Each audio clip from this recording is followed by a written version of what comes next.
From the show being dubbed Hamlet on Harleys to Kurt Sutter ending the series with a nod to the tragedy, here's why Sons of Anarchy is just Shakespeare for bikers. Yep, you heard that right. Don't let all that denim fool you. The creator has admitted that it was inspired by one of Shakespeare's most famous tragedies, Hamlet. The storyline runs parallel to that of the unforgettable masterpiece. It's got a Game of Thrones vibe to it, because almost all of its major characters die at the end.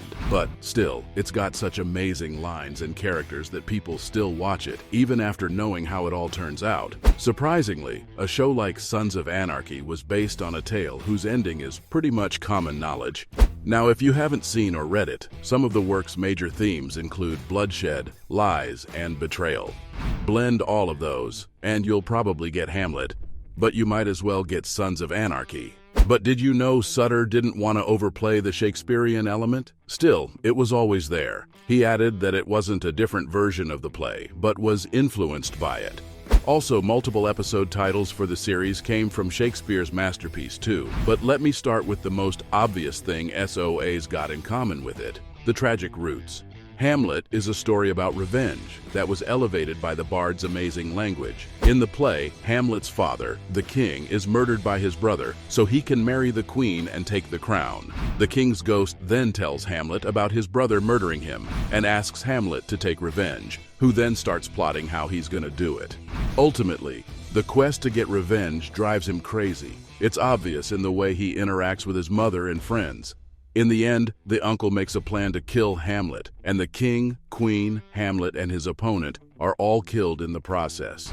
Back to Sons of Anarchy now. So, Jax, like Hamlet, is born a leader, and his father's also dead. He's got a power-hungry uncle who wants to take his spot. Hamlet goes on to cause so much destruction and death, and Jax's actions do pretty much the same.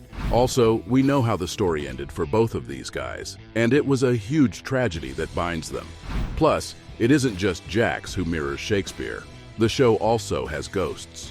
In the play, King Hamlet, or Hamlet's father, mysteriously dies right before the story starts. His dad's ghost comes back and tells him that it was his uncle who did it. In the American action crime drama, Jax's father dies before the show starts, but he leaves pages and pages of writing. Jax goes through them and realizes that his uncle Clay did it. So, just as Hamlet is haunted by his father's ghost, Jax is too. Still, if you're thinking, hey, Sons of Anarchy didn't exactly include a ghost, well, you'd be right, but it's still got plenty of references to the supernatural. In Sons of Anarchy, there was the homeless woman. She was seen as a mysterious creature, and fans think she was some sort of a religious figure, while others say she might have been the angel of death. The homeless woman appears at important times in Jax's life, especially when he's stuck in the middle of something important. John might not have spoken directly to Jax, but he left plenty of wisdom for his son. So the themes of the show and the classic play are linked. Going deeper into the comparisons, it's clear that Clay Morrow is meant to be Claudius. As the Reddit user Colder Than pointed out, the two even have similar names. They also mentioned that the last 3 letters of Hamlet, when reversed, make the first 3 letters of Jax Teller's last name. Their relationship is the same too, because Morrow kills Jax's father by tinkering with his bike, and since Clay was the next in line for power in Sam Crow, he was confident he'd be the new leader. Another big similarity was that Clay also married his brother's lady, much like Hamlet's mom married his uncle. Clay's end lines up with Claudius's too.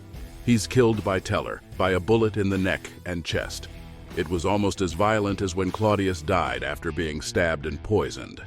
Now, while we're talking about how the show's leaders match up, the mother figure of the show's straight from Shakespeare too. Hamlet's mother's called Gertrude, and Jax's mom is called Gemma. Notice the similarity? Well, there's more where that came from. Both these ladies were central figures of power, and they didn't seem to be too fond of their husbands.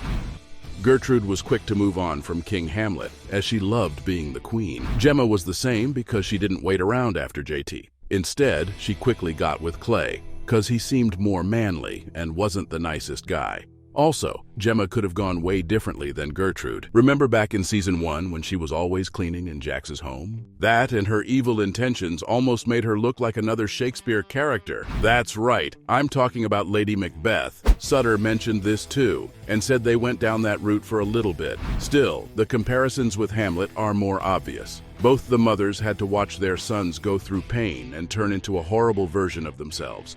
Also, the way they died was important too. Gertrude drank poison meant for Hamlet, and Gemma was killed by her son. So, not only did both the main characters lose their fathers, they also lost their mothers. Apart from family, the character of Ophelia also appears in SOA. You can't have something based on Hamlet and skip this role. She's the prince's love interest, and their relationship was complicated because several people warned her that Hamlet wasn't the best for her. She ignored all those signs and decided to listen to her heart.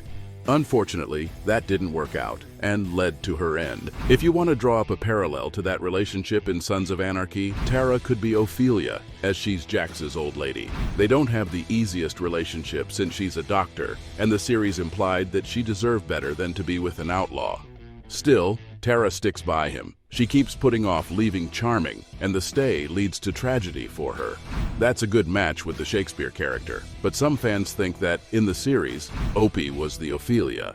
Again, there's that similarity in the name. So, he wasn't Jax's love interest, but there are so many forms of love, and the duo's bromance had a great vibe to it. Also, both of them lost their fathers, went off the deep end, and died before their time. Opie's story ends differently than Ophelia, though, because she drowned, while Opie sacrificed himself in an act of nobility. If you haven't already figured it out, the most major way Hamlet and SOA are connected is death. Shakespeare's tale was like a blueprint for the story, even if it wasn't a copy. Jax got even with Clay. Gemma paid for what she did while making sure that her son knew she loved him. So it was a classic tale of what goes around comes around, except no one came out in one piece. Death's practically a character in the show, considering how much it showed up. Plus, Jax got a pretty glorious end compared to Hamlet. It started with violence and was brutal to the end. Also, drowning was another way that Hamlet and SOA are linked. In the play, Ophelia died by drowning, and it wasn't known if it was intentional or not. In Sons of Anarchy, Tara, Jax's wife, is killed by his mother. In an unbelievable scene, Gemma held Tara under the water in a sink before taking a barbecue fork and stabbing her. Now, it may not be exactly Hamlet, but it comes close. Also, the ending of the show tied things up in Shakespeare's words. Sutter's tragic ending of SOA came with a quote from Hamlet. After the logo of the show flashed on the screen for the last time, some words from the bard popped up. In Old English, it was directly copied from Hamlet's letter to Ophelia. When Kurt was asked on Instagram why he chose those lines for the finale, he said that for him, they summarized Hamlet, and he also felt that the quote allowed people to have their own opinions about Jax's story. He also revealed that the words might have meant one thing, but if you think about it, it only leads to more questions. It ended with, "Doubt thou the stars are fire, doubt that the sun doth move, doubt truth to be a liar, but never doubt I love." Now what's more Shakespearean than that? So from Kurt Sutter ending the series with a nod to the tragedy, to the show being dubbed Hamlet on Harleys, that's why Sons of Anarchy was just Shakespeare for bikers.